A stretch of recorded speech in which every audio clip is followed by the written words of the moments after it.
نحمده ونصلي ونسلم على رسوله الكريم اما بعد فاعوذ بالله من الشيطان الرجيم بسم الله الرحمن الرحيم والانعام خلقها لكم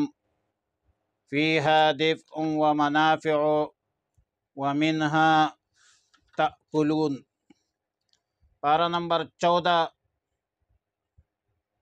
سورۃ النحل، رکوع نمبر 1، آیات نمبر 5، 6، 7، 8، 9۔ والانعام خلقها، اور پیدا کیا ہے چوپایا کو، لکم تمہارے لیے، فیہا دفء، ان میں گرم ہونے کا سامان ہے، ومنافع، اور اس میں کئی فائدے ہیں، ومنہا تأکلون، اور اس سے تم کھاتے ہو، وَلَكُمْ فِيهَا جَمَالٌ،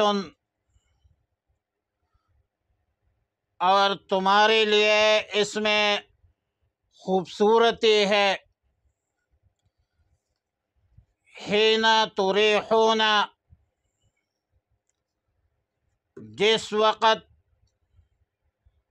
تم اس کو چرا کر شام کو لاتے ہو،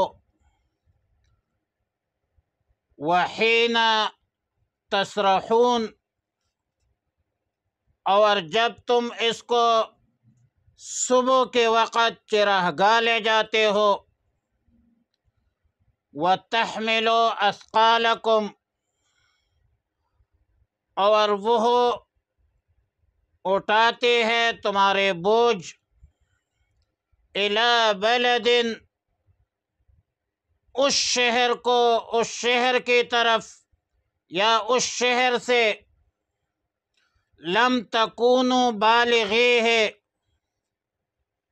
کہ نہ تھے تم اس تک پہنچنے والے، الا بشق الانفس، مگر جانوں میں مشقت ڈال کر، ان ربکم، بے شک تمہارا رب، لرؤوف، بڑا مہربان ہے، رحیم، نہایت رحم کرنے والا ہے۔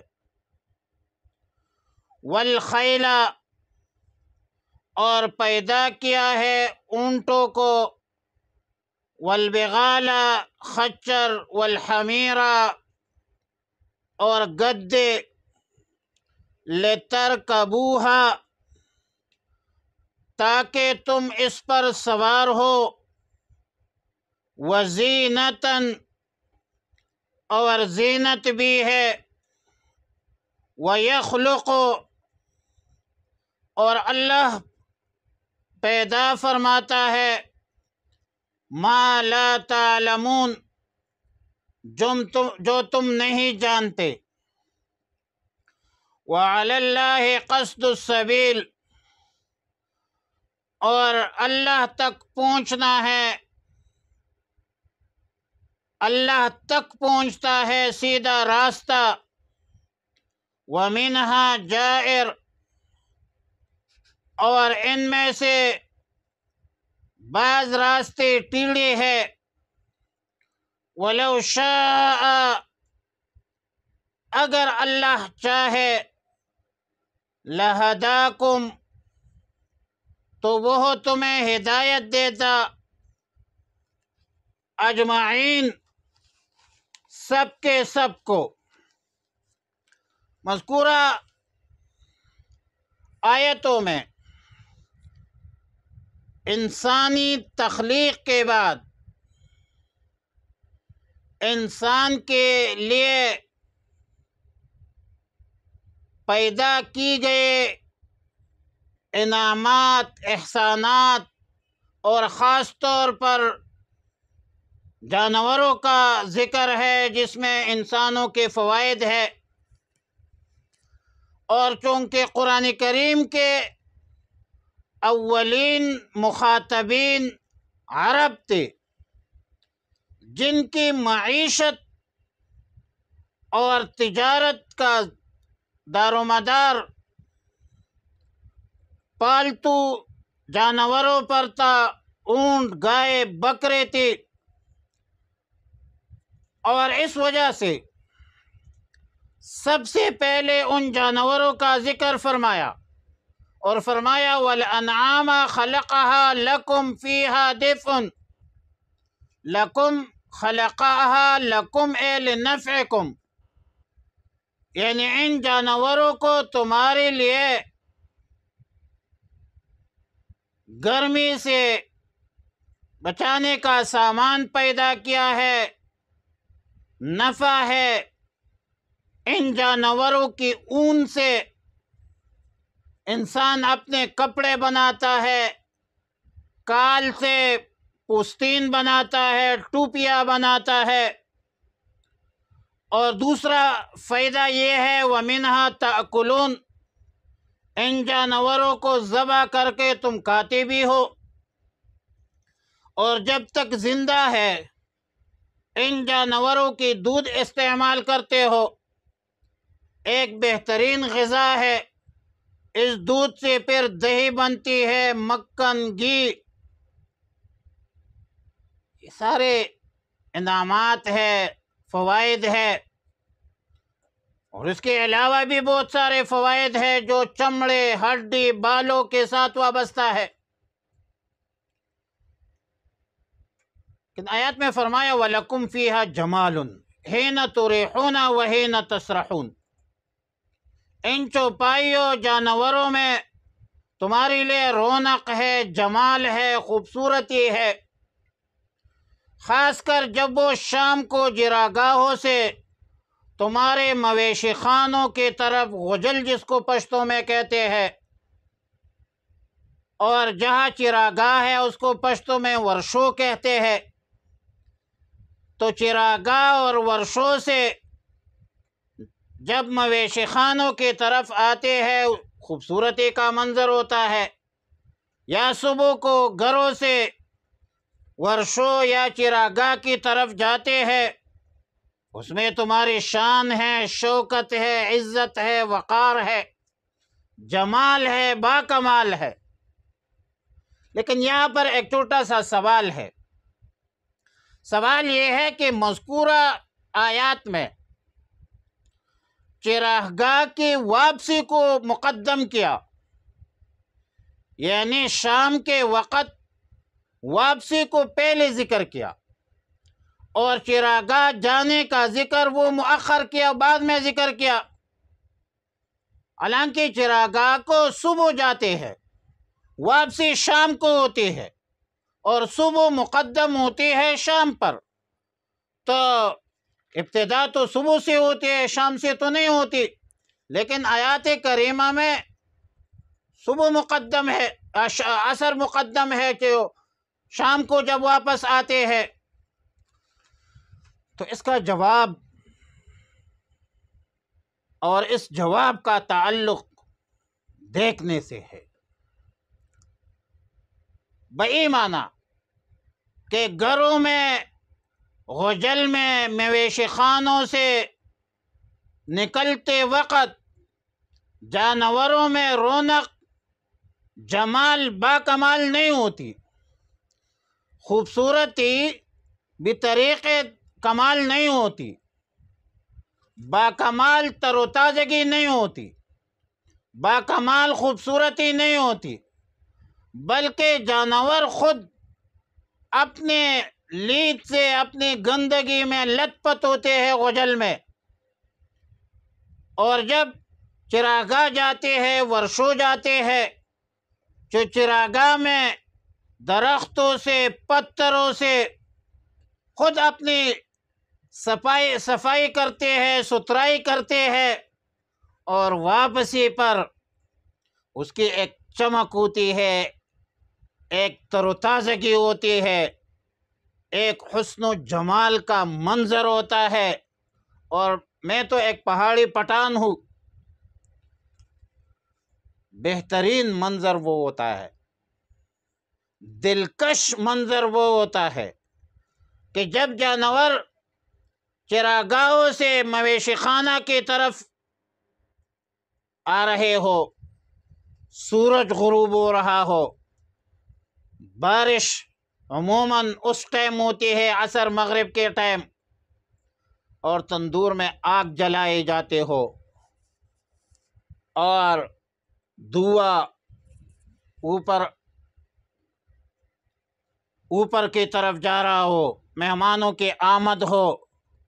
تو یہ جو منظر ہوتے ہیں یہ دلکش منظر کا تعلق دیکھنے سے ہے کہ عصر کے شام کو جب جانور واپس آتے ہیں چراگاہ سے، تو وہ جو لین پر آتے ہیں وہ منظر دیدنی ہوتی ہے۔ آیت نمبر 7 میں فرمایا والخیل والبغال والحمیر لترکبوها وزینہ۔ اللہ تعالیٰ نے گھوڑے پیدا کیے، خچر پیدا کیے، گدے پیدا کیے ہیں، اسی لیے کہ تم اس پر سواری کرتے رہو، تمہارے لیے زینت بھی ہے۔ اللہ تعالیٰ نے مسخر بھی بنایا ہے ان جانوروں کو۔ اب گھوڑا جو ہے کتنا طاقتور جانور ہے، لیکن اس میں زینت بھی ہے، اس میں وقار بھی ہے، اس میں خوبصورتی بھی ہے، اس میں سہولت بھی ہے، اس میں سفر میں بھی سہولت ہے۔ اور سورہ زخرف میں ہے لِتَسْتَوُوا عَلَى ظُهُورِهِ ثُمَّ تَذْكُرُوا نِعْمَةَ رَبِّكُمْ إِذِ اسْتَوَيْتُمْ عَلَيْهِ، فرمایا کہ تاکہ تم ان کے پشتوں پر بیٹھ جاؤ، پھر اپنی نعمتوں کو یاد کرو، اور جب تم ان پر بیٹھ جاؤ وَتَقُولُوا سُبْحَانَ الَّذِي سَخَّرَ لَنَا هَذَا وَمَا كُنَّا لَهُ مُقْرِنِينَ وَإِنَّا إِلَىٰ رَبِّنَا لَمُنْقَلِبُونَ، اور پھر یوں کہو کہ وہ ذات پاک ہے جس نے ہمارے بس میں کر دیا ہے، اور ہم اسے قابو کرنے والے تو نہیں تھے۔ بلا شبہ ہم نے اپنے رب کی طرف لوٹ کر جانا ہے، اور ان جانوروں کو اللہ تعالیٰ نے مسخر بنایا ہے۔ سورہ یاسین میں ہے وَذَلَّلْنَا لَهُمْ فِيهَا وَذَلَّلْنَاهَا لَهُمْ فَمِنْهَا رَكُوبُهُمْ وَمِنْهَا يَأْكُلُونَ، اور ہم نے جانوروں کو ان کا فرمان بردار بنایا ہے، پس ان میں سے بعض سواری کے جانور ہے، بعض کو تم کھاتے ہو۔ اب بکری تو سواری کی جانور نہیں ہے، وہ تو کھانے کے لیے ہے۔ اور پھر فرمایا وَيَخْلُقُ مَا لَا تَعْلَمُونَ، اللہ تعالیٰ وہ چیزیں پیدا فرماتے ہیں جنہیں تم نہیں جانتے، اور اس کے عموم میں وہ سب چیزیں داخل ہے جو نزول قرآن کے وقت دنیا میں موجود نہیں تھی، اور اللہ تعالیٰ نے اپنے قدرت کاملہ سے پیدا کی۔ آئندہ بھی نئی نئی ایجادات ہوگی، اللہ تعالیٰ نئی نئی چیزوں کو بھی پیدا کرے گا، اور ظاہر ہے کہ جب عالم انسانیت کے لیے کائنات کو مسخر بنایا ہے، تسخیر کائنات سے عالم انسانیت نئی نئی ایجادات کرتے ہیں۔ اس لیے اکابرین مفسرین فرماتے ہیں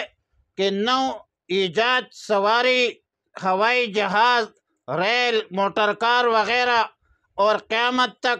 سواریوں کی نئی نئی شکلیں، نئی نئی صورتیں جو بھی پیدا ہوگی،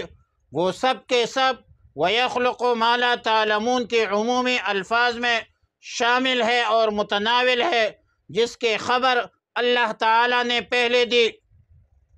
آیت نمبر 9 میں فرمایا وَعَلَى اللَّهِ قَصْدُ السَّبِيلِ وَمِنْهَا جَائِرٌ، مطلب یہ ہے کہ اللہ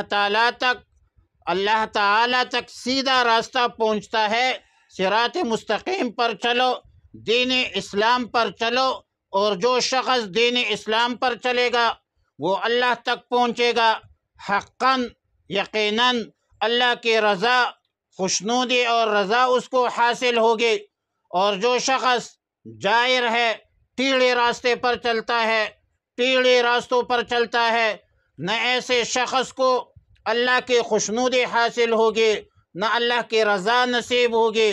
اور بروز قیامت عذاب میں مبتلا ہوگا۔ وَلَوْ شَاءَ لَهَدَاكُمْ أَجْمَعِينَ، اگر اللہ چاہتے تو سب کو ہدایت دے دیتے، جو لوگ ہدایت کے طالب ہوتے ہیں آیات بینات میں اللہ کے قدرتوں میں غور و فکر کرتے ہیں،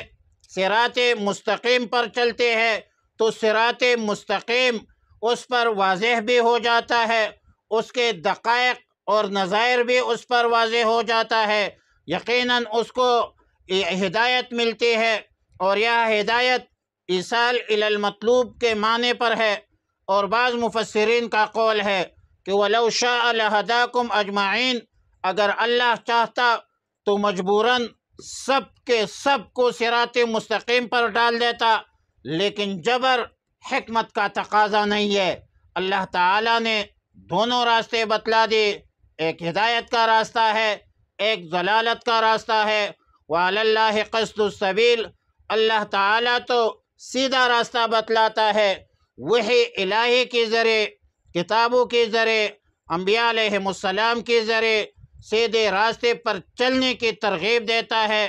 تبلیغ ہے، اور یہ تمام انبیاء علیہ السلام کو ذمہ داری ہے۔ مقصد رسالت کا تقاضا ہے کہ دلائل کی بنیاد پر پورے عالم انسانیت کو دین کی دعوت دیا جائے، اور لوگوں کو صراط مستقیم پر لانے کے لیے مال، جان اور وقت جو ہے وہ صرف کرے، اور یہ ہے تبلیغ۔ وآخر دعوانا الحمدللہ رب العالمین۔